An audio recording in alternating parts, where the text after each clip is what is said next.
Eu quero iniciar o estudo de hoje com o texto que se encontra no livro de Amós, do profeta Amós, no capítulo 3 e no verso 7.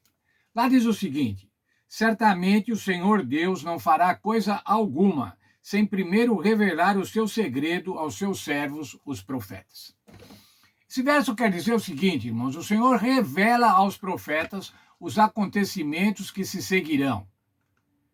E nessa semana, ou melhor, hoje, nós vamos ver dois textos, dois profetas, o profeta Daniel e João. O profeta Daniel no capítulo 7, nos versos 23 até 25, e João no Apocalipse 12, 6 e 12, 14. Nós vamos ver como o Senhor contou, como o Senhor cientificou do período de grande perseguição à igreja. Esse período coincide com o poder absoluto da falsa igreja, da igreja apóstata, associada ao poder político, econômico e militar.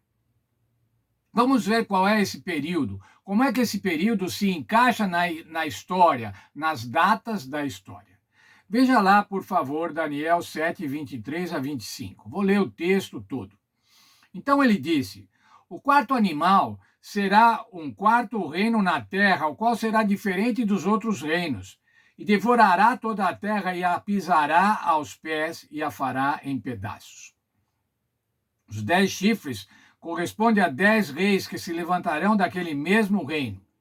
E depois dele se levantará um outro que será diferente dos primeiros e abaterá 3 reis.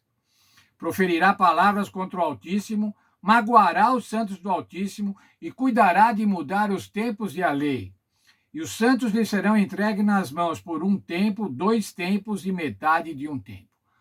O que essa profecia de Daniel quer dizer para cada um de nós hoje? Veja lá, fala de um quarto animal. Qual é esse quarto animal? O quarto animal é o quarto reino da estátua de Daniel 2. Esse reino é Roma, e que se estabeleceu do ano 168 a.C. até 476 depois de Cristo. As características desse reino: um reino férreo, lembram lá em estátua de Daniel 2, as coxas e pernas de ferro, vai pisar os pés e fará em pedaços, e devorará toda a terra, a extensão do Império Romano. Veja só, e a força, o poder militar do Império Romano.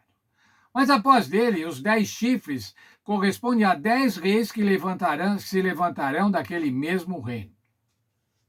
Quais são esses outros 10 chifres ou 10 reinos? São as tribos bárbaras que se estabeleceram no território de Roma, desde 351 depois de Cristo até 476 depois de Cristo.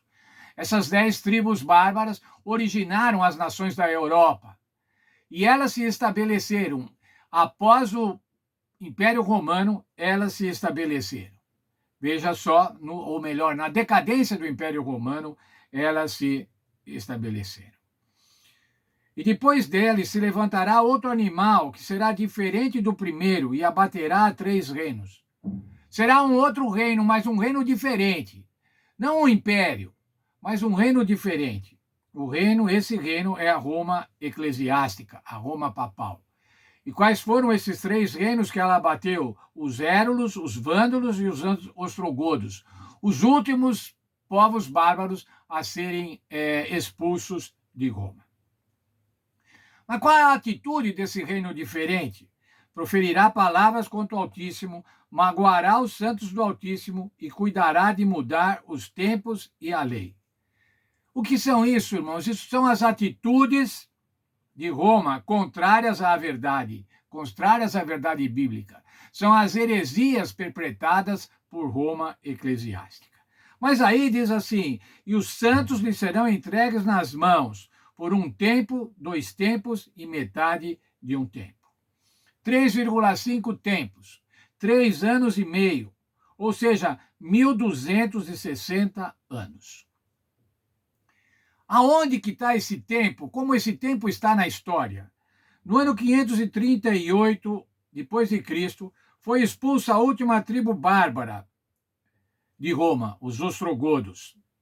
Veja só, nesse mesmo ano, Justiniano propagou um edito confirmando o bispo de Roma, que era João II, como o cabeça de todas as igrejas. Estabeleceu o poder papal em 538 depois de Cristo.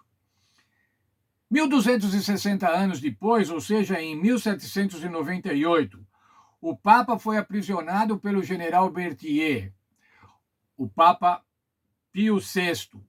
Foi aprisionado por Berthier, que era um general de Napoleão, e morreu no exílio.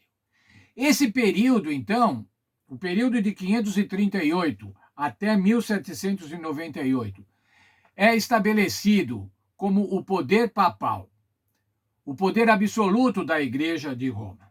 Mas veja lá, irmãos, agora o texto de Apocalipse. Nós vimos como o Senhor falou para o profeta Daniel.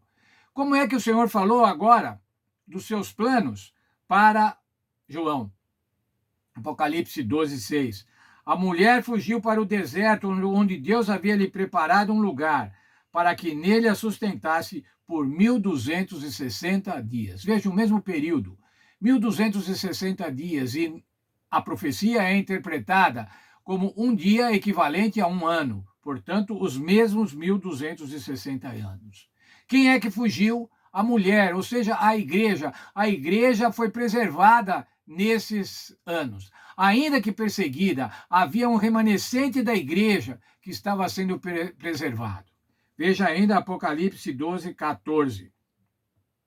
E foram dadas à mulher 2 asas da grande águia, para que voasse até o deserto, ao seu lugar, aí onde é sustentada por um tempo, tempos e metade de um tempo, fora da vista da serpente. É o Senhor Deus, irmãos, mostrando para nós hoje o que aconteceu com a igreja. Durante 1260 anos de trevas espirituais, de poder absoluto da igreja romana. Nessas trevas espirituais, o Senhor Deus sustentou a igreja, preservou um remanescente fiel. Veja, Roma imperial foi sucedida por Roma papal, ou seja, o quarto animal da profecia, ou as pernas de ferro da profecia foram substituídas pelo chifre pequeno. Nesse período do chifre pequeno, os 1260 dias, ou 1260 anos, foi a grande perseguição aos crentes fiéis à Bíblia Sagrada e que não se prostravam às doutrinas e tradições da igreja que havia se apostatado. Mas havia se apostatado e havia adquirido grande poder político, grande poder militar, dominando sobre os reis da terra. Nesse período, vou ler um texto da nossa lição. Muitos foram martirizados nesse período porque obedeceram à Bíblia. Mesmo na morte, triunfaram. Em Cristo eram livres da culpa e do domínio do pecado e vencedores por causa do sangue de Cristo. A vitória de Cristo na cruz era deles. A morte deles era um descanso até o retorno de Cristo.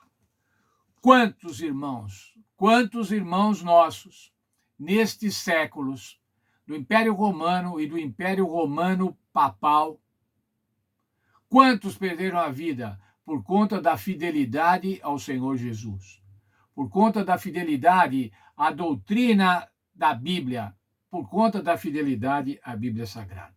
Fiéis até a morte. Sabe, irmãos, hoje nós somos crentes, mas nós somos crentes tão confortáveis.